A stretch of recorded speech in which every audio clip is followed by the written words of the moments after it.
Well, Woodside Living is an excellent opportunity for residential of a mixed variety. It's an ideal location because of its proximity to the turnpike, obviously. It's adjacent to a floodplain in the creek up there, Muddy Creek. It will be totally different than what we have right now, which I think is one of the exciting things about this particular area.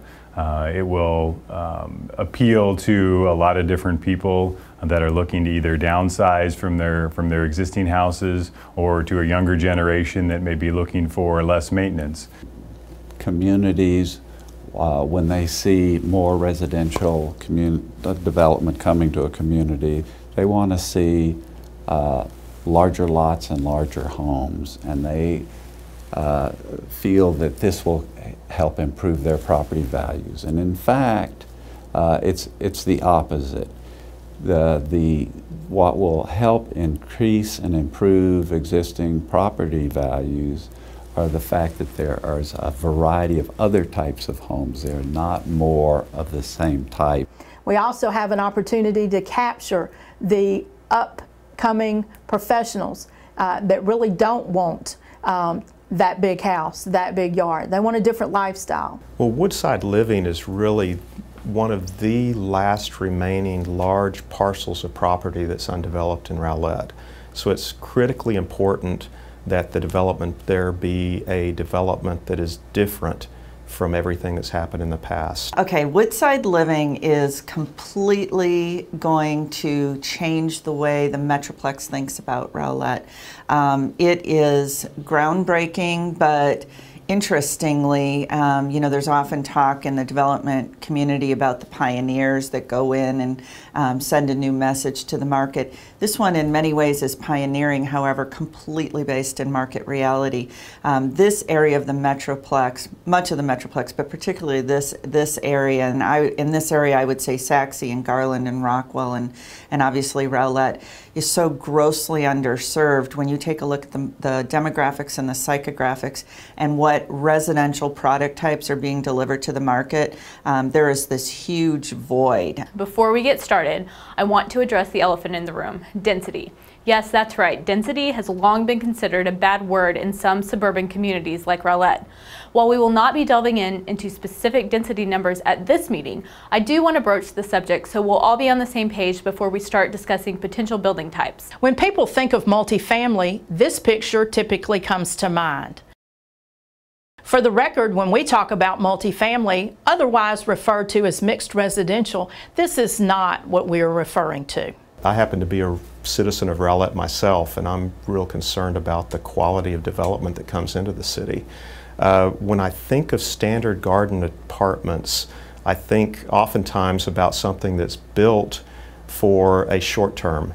They're often built around parking lots. There might be a pool at the center of the development, a building at the front of the development, but it's really set up as a small enclave that is not really part of the overall community. And often the construction practices and construction techniques are in place for that building type are for a short-term building that would oftentimes support lower rents and a more transient nature of the folks that would move in and out of them.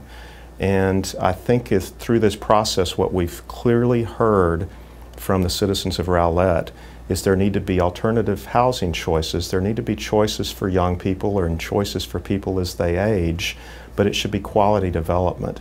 And that quality development is often found in what we typically call mixed residential. This community, most communities have to realize that you must address that pent-up demand, but be in front of it and dictate, again, the quality and the conditions under which you're willing to accept that product and hopefully someday encourage it in this community.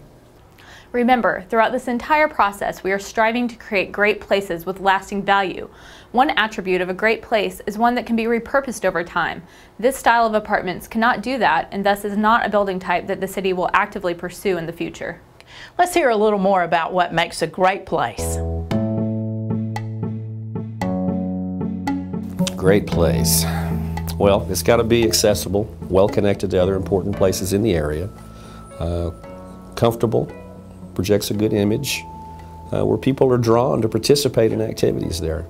So it's a social place, really, where people like to gather and visiting it again and again. It's something that people know about, and usually it has an identity tied to it, whether it's a city, a destination. Places are something that aren't just defined in physical terms, but are defined in community terms. They're places with great buildings that start to create a space, and within those spaces are great streets where people can walk. We sometimes think of streets as a way to, as quickly as we can, get through a place. But what is changing, the practice of transportation is changing, is that, let's build the street as a place that people want to stay. You think of the great streets in the world or in the country, and they're places that you want to be, you want to stay, and you want to be there as long as you can. I think they help the environment, the way the street connects with the sidewalk, the way the building faces, and the space between can really make the environment or the space feel more welcoming. To make streets in Rowlett great, we're going to have to do a few things differently. One is that we need to make more accommodations for people walking and for cyclists. This might mean painted bike lanes or wider sidewalks in some areas. The second thing is to reconsider planting trees on the street. We have not been putting trees in medians or along streets as they demand water and their roots can damage the streets and utilities. However, they're important for shade and aesthetics. We react to the physical environments that we're in, so all of us can go back. For some people it's Disney World, all of their senses, what they see, what they hear, what they smell, all of that just feels good to them, or it's fun, or it gets their blood pumping. Other people feel very soothed when they walk down a tree canopy street. So, it's really different for everybody. The great thing in Rowlett is you've got these 13 areas, so you can kind of offer a different experience for everybody. But the public realm is hugely important, the environment you create there. So I think what many planners and urban designers will tell you is a great place is a place that you remember, that you can say it's that place. And I would even trump that and say it's a place that you gave an address to. So in the Metroplex, and I say this without bias, if somebody likes it or doesn't like it, I understand people feel both ways, but Addison Circle, I mean, that's just an address, I say in air quotes, in the minds of people. Legacy is an address for people. South Lake is an address. Uptown is an address. So it's not an address in terms of 3400, something street, but it's an address in that it's a destination for people. It was memorable in some way, good or bad, and it probably, because of that, offered them multiple experiences. It wasn't a place they just drove through and they forgot as they were driving through or didn't know they were there. They went there, they stayed there for some period of time, and they left, and perhaps they revisited.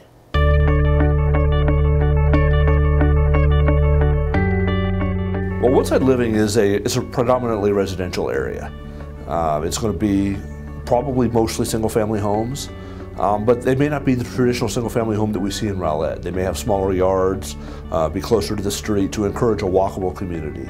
What excites me about Woodside Living is the opportunity to have numerous housing types in one location. This would really be the first development in the city of Rowlett where parents, children, grandparents could all live within walking distance of each other, but still have very different housing types. And that's just not a product that we see in Rowlett yet. So I think it would really bring a diversity to our housing base and bring some of those different people that we need to the area to really help diversify our tax base. Well, if Rowlett doesn't continue to offer things to different people in different phases of their lives, they're going to leave because they're going to go to where those things are.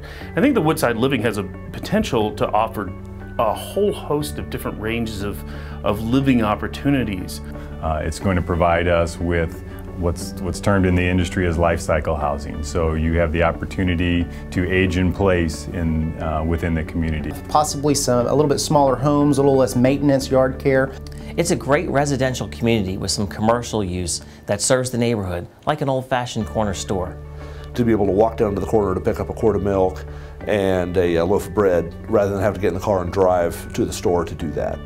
And even as we heard in the community, supporting some sort of small town center with some commercial development.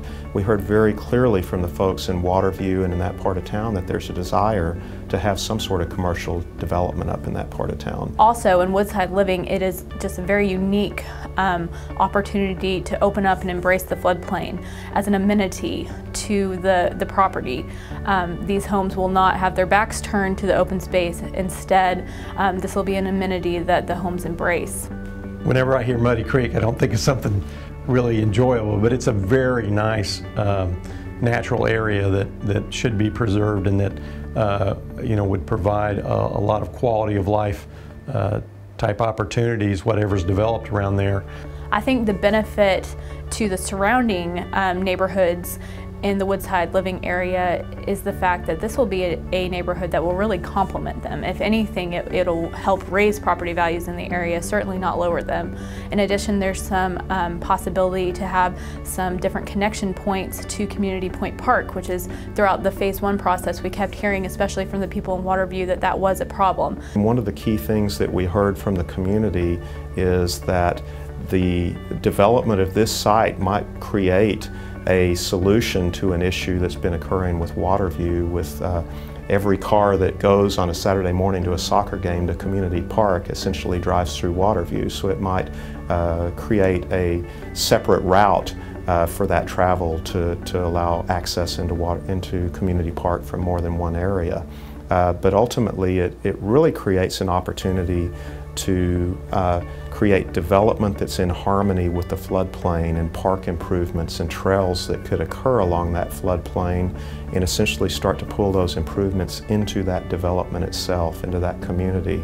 Supporting uses, perhaps neighborhood open spaces, pocket parks, gazebos, daycare centers, and a school, whether within or surrounding the area. So very much a new neighborhood within the city.